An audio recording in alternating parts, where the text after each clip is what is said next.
আমরা কি ভালোবাসি না? বেলাল বলে, আবু বকর তুমিও ভালোবাসো, আমিও ভালোবাসি। শোনো গো আবু বকর, তোমরা নবীজি রওজা শরীফ দেখলে সহ্য করতে পারো?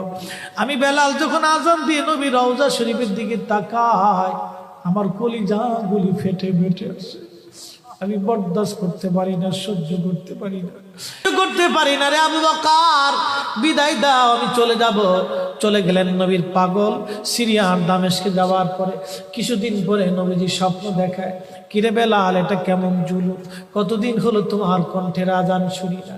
বেলাল রে, তোর কি মন চায় না আমি নবীর জিয়ারতে আসতে? বেলাল আয়, আমি নবীর জিয়ারতে আয় রে বেলাল আয়, কতদিন হলো তোমার কণ্ঠের আজান শুনি না। স্বপ্ন যখন নবীজি দেখাইছে, এ মুসলমান, হযরতে বেলাল সুদূর সিরিয়ার দামেস্ক থেকে পাগলের মতো দৌড়াইলেন, পাগলের মতো ছুটে আসলেন। যখন